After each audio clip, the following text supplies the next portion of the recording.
Okay, so I want to do a brief thing today just on the mechanics of drumming as far as single strokes go. It's going to be 4 things that wind up being in every single thing you'll ever play.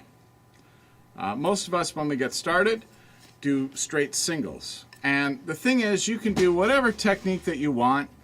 It's not. I'm not trying to get into the nitty-gritty of like the finite details of technique, but I want to talk about the fundamentals of the mechanics that actually happen when you play stuff. Most people, when we get started, we just do straight up singles, and we're playing the same height.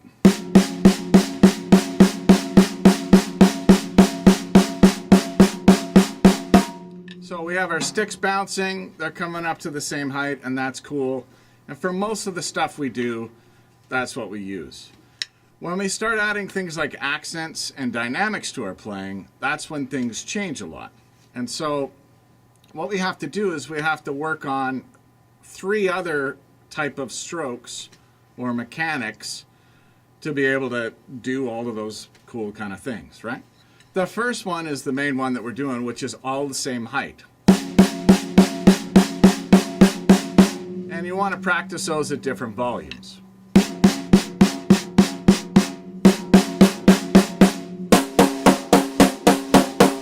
Whatever you want to do, right? Like whatever, but they're all the same. The second one would be all low. So you'd be picking a low tap height. Some people would call these taps.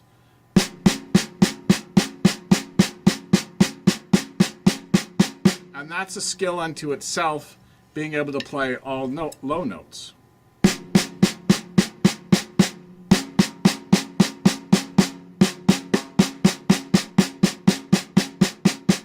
So we've got high notes, or like regular notes. And then we got low notes. Right? So we've got those, but then we've got 2 other types of wrist motions or mechanical things that we do to transition between the 2 heights. So you have to think regular height, low height, and then a way to get from high to low, which is this motion here.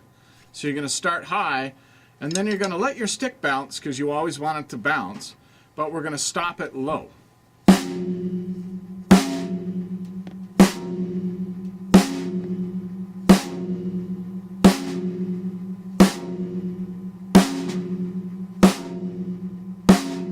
So we're stopping our stick low every time. That's the third motion. And the fourth motion would be starting low and ending high.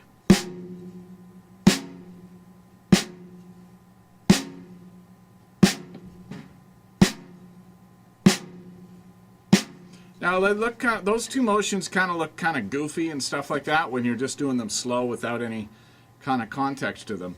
But they're very important for creating transitions. Like if I were to just play 16th notes with an accent on the downbeat on the count of 1, so I'd be like 1 E and 2 E and playing an accent on it.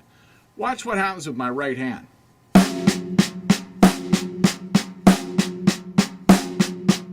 My right hand is starting high and ending low. If I pull my left hand away,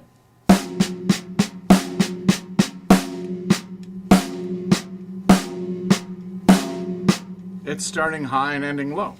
If I look at my left hand when I do that,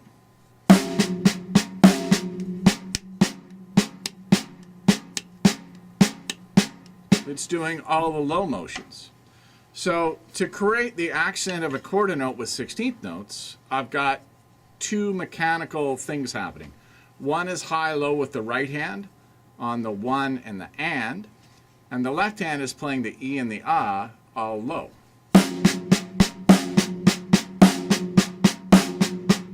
Right? Now if you go faster,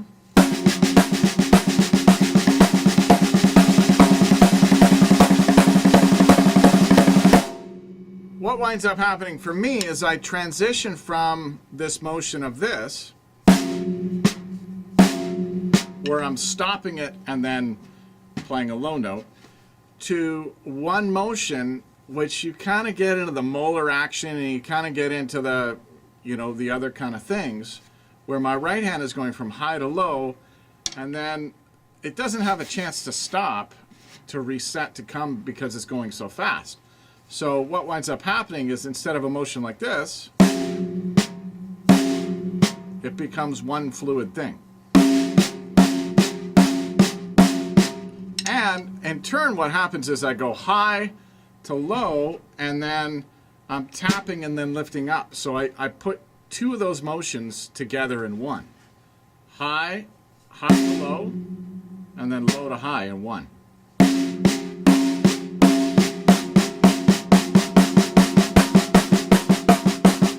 Instead of the two separated things. So that's sort of how they all come together when you're actually doing accents and you're doing, more fancy things. But to get there, you want to start really slow, and you want to make sure that you have these mechanics down of singles, same height, low, high to low, and low to high. The other thing is, when you get into flams, you combine those two at the same time.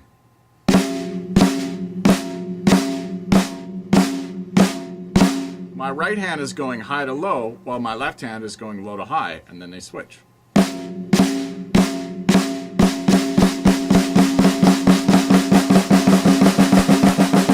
And then when I go faster, I switch into that sort of molar thing, where I'm going high, low, low, high, low, high, all in one motion.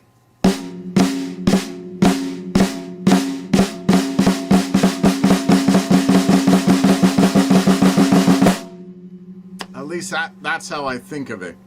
It might be different, but that's sort of how I've gotten there. All right, so work on the mechanics, because those four things are going to show up everywhere in your life, whether you like it or not. And you can do whatever the technique you want. You can, whatever, you can play.